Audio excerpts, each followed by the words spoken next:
Hi నమస్తే, నేను మీ Nandini. Welcome back to Nandini Ramesh world. ఈరోజు మనం చాలా తక్కువ సమయంలోనే హెల్తీగా చేసుకునే రెసిపీ క్యాబేజీ కర్రీ.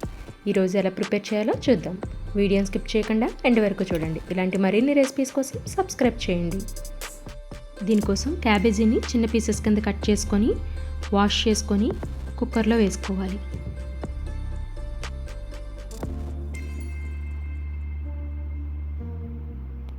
ఇలా మొత్తం వేసుకొని హాఫ్ స్పూన్ పసుపు వేసుకొని హాఫ్ గ్లాస్ వాటర్ యాడ్ చేసుకోవాలి.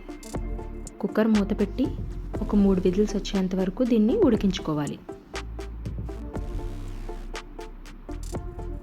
క్యాబేజీ మొత్తం ఇలా ఉడికిపోతుంది. ఇప్పుడు దీన్ని పక్కన పెట్టి ఒక కడాయి పెట్టుకొని ఇందులో 2 టేబుల్ స్పూన్ ఆయిల్ హీట్ చేసుకోవాలి. ఆయిల్ బాగా వేడెక్కిన తర్వాత 1 స్పూన్ పచ్చెనపప్పు, 1 స్పూన్ జీలకర్ర, హాఫ్ స్పూన్ ఆవాలు వేసుకొని 2 మీడియం సైజ్ ఆనియన్స్ పొడవుగా కట్ చేసి వేసుకోవాలి. అలాగే 3 పచ్చిమిర్చి కూడా పొడవుగా కట్ చేసి వేసుకోవాలి. ఆనియన్స్ మనకి 70% ఫ్రై అయ్యేంత వరకు వేయించుకుంటూ ఉండాలి.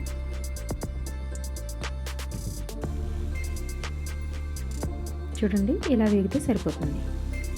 ఇప్పుడు ఆల్రెడీ మనం బాయిల్ చేసి పెట్టుకున్న క్యాబేజీ కూడా వేసేసుకోవాలి. ఇందులో కొంచెం లైట్గా వాటర్ ఉన్నా పర్వాలేదు, వేసేసుకోండి. ఇప్పుడు ఇదంతా ఒకసారి బాగా మిక్స్ చేసుకోవాలి.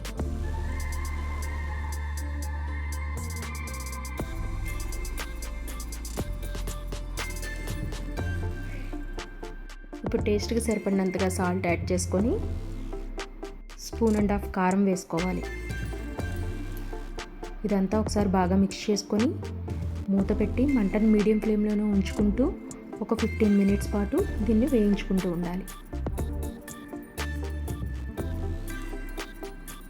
ఇందులో మనం ప్రత్యేకంగా వాటర్ యాడ్ చేయవలసిన అవసరం లేదు. ఆల్రెడీ మనం కుక్కర్లో క్యాబేజీ బాయిల్ చేసాం కాబట్టి ఇది ఇలా వేగితే సరిపోతుంది.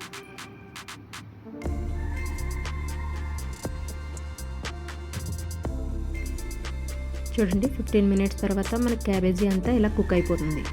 అంతే, మనకి ఎంతో టేస్టీ అయిన క్యాబేజీ కర్రీ రెడీ అయిపోయింది.